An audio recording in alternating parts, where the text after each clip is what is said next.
Party राष्ट्रीय स्तर पर संविधान गौरव अभियान के अंतर्गत जो कार्यक्रम कर रही है, उसमें आज कन्नौज में कार्यक्रम था।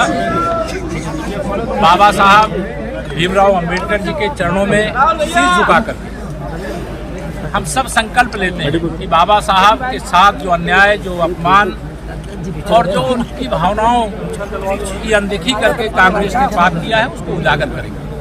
बाबा साहब को भारत रत्न क्यों नहीं दिया, उनको चुनाव में हराने का प्रयास क्यों किया, संविधान सभा का सदस्य होने से क्यों रोका था, ये सारी चीजें हम जनता के बीच में ले जा रहे हैं, आगे ले जाने का काम करेंगे। और मैं स्पष्ट कहूँ कि कांग्रेस और समाजवादी पार्टी में कोई अंतर नहीं। अगर कांग्रेस आज़ादी के तत्काल बाद बाबा साहब को लगातार अपमानित करने का काम किया, तो समाजवादी पार्टी ने कन्नौज मेडिकल कॉलेज का नाम जो बाबा साहब भीमराव अंबेडकर जी के नाम से था, उसको बदलने का पाप किया था, जिसे भारतीय जनता पार्टी ने फिर से बाबा साहब के नाम से करने का संकल्प पूरा करने का काम किया है। और हम बाबा साहब के सम्मान में भाजपा और भाजपा सरकार सब मैदान में। अखिलेश जी ने कहा है कि मिल्कीपुर में केवल 20% पीडीए के लोग हैं, 80% अदर हैं। उनका पीडीए फर्जी है। उनका पीडीए मतलब परिवार डेवलपमेंट एजेंसी है, गुंडों, अपराधियों, माफियाओं और दंगाइयों का एक गैंग है, और उस गैंग को जनता ने नकार दिया। मंत्री क्या अखिलेश से अपील करेंगे कुंभ मनाने की? मैंने खुलेआम किया, मैं सबसे कहता हूँ जिनको कुंभ में, महाकुंभ में आकर के स्नान करना है वो आकर के स्नान करें, लेकिन कुंभ में आने वाले श्रद्धालुओं की आस्था को चोट पहुंचाने का पाप न करें।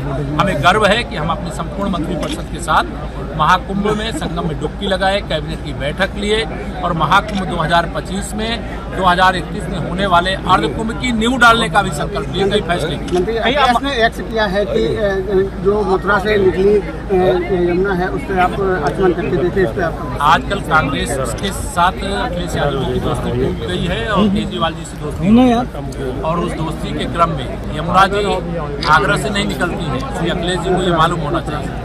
आगरा या मथुरा से नहीं निकलती है, वो यमुना जी वाया दिल्ली ही आती हैं, और दिल्ली में अरविंद केजरीवाल की सरकार ने इतना यमुना जी को दूषित किया है कि वहाँ निश्चित तौर से कोई डुबकी लगाना, आचमन लगाना संभव नहीं है।